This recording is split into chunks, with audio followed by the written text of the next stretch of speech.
નમસ્કાર દર્શક મિત્રો, એસડી ન્યૂઝ ગુજરાતી ચેનલ પર આપનું સ્વાગત છે અને હું આપની સાથે વૈશાલી પુવારુ કરીશું નજર આજના સમાચારો પર। સાબરકાંઠા તલોદથી તલોદ તાલુકાના મહિયલ ગામના સીમાડામાં સરપંચ શ્રી દ્વારા 11,000 વૃક્ષોનું વાવેતર કરવાનો સંકલ્પ કરવામાં આવ્યો। સાબરકાંઠાના તલોદ તાલુકાના મહિયલ ગામના સીમાડામાં સરપંચ શ્રી દ્વારા એક નવી પહેલ કરવામાં આવી, જે ગોચર જમીનમાં 11,000 વૃક્ષો વાવીને શુભ શરૂઆત કરવામાં આવી।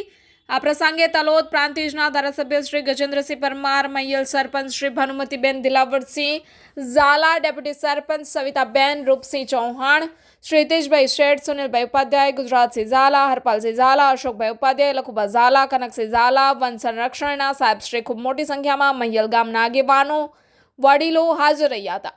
વૃક્ષ એ પ્રકૃતિ માટે ખૂબ જ જરૂરી છે, તેને વાવવું, તેનું જતન કરી માવજત કરવી એ ખૂબ ઉપયોગી છે। માનનીય વડાપ્રધાન શ્રી નરેન્દ્રભાઈ મોદી સાહેબના દ્વારા પણ પ્રકૃતિ અને માવજત માટે ખૂબ જ ઉમદા કાર્ય કરી રહ્યો છે। આગામી સમયમાં તલોદ તાલુકાના મહિયલના સીમાડાના વન સંરક્ષણ ખૂબ જ મોટા પ્રમાણમાં થાય તેવું પણ આજના 11,000 સંકલ્પ દ્વારા વૃક્ષોના વાવેતર દ્વારા દેખાઈ રહ્યું છે। Reporter Paresh Sharma, SD news Gujarati, Talod, Sabarkantha.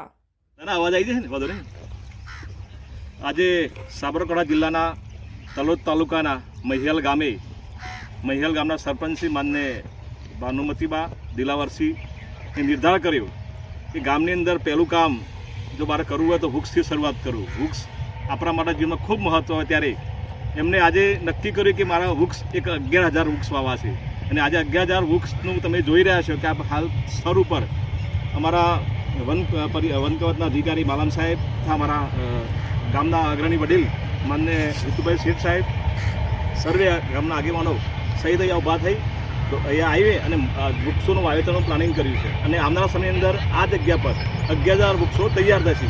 આ દેશના યશસ્વી વડાપ્રધાન માનને નરેન્દ્રભાઈ મોદી સાહેબ અને ગુજરાત રાજ્યના માનને મુખ્યમંત્રી ભૂપેન્દ્રભાઈ પટેલની આગેવાનીમાં આ વન કવચ બનવા જઈ રહ્યું છે। ત્યારે મારી આ બધાની વિનંતી, તમામ સરપંચશ્રીની વિનંતી, સાથે સાથે ટૂંક સમયમાં આપણા તહેવારો આવી રહ્યા છે, એ તહેવારો નિમિત્તે પણ આપણું રક્ષાબંધનનું પર્વ ખૂબ મહત્વ હોય ત્યારે મારી દરેક બહેન અને ભાઈને વિનંતી કે સાથે રાખડી પણ બંધાવીને સાથે એક વૃક્ષ પણ વાવે એવી અભ્યર્થના। ભારત માતા કી જય, વંદે માતરમ।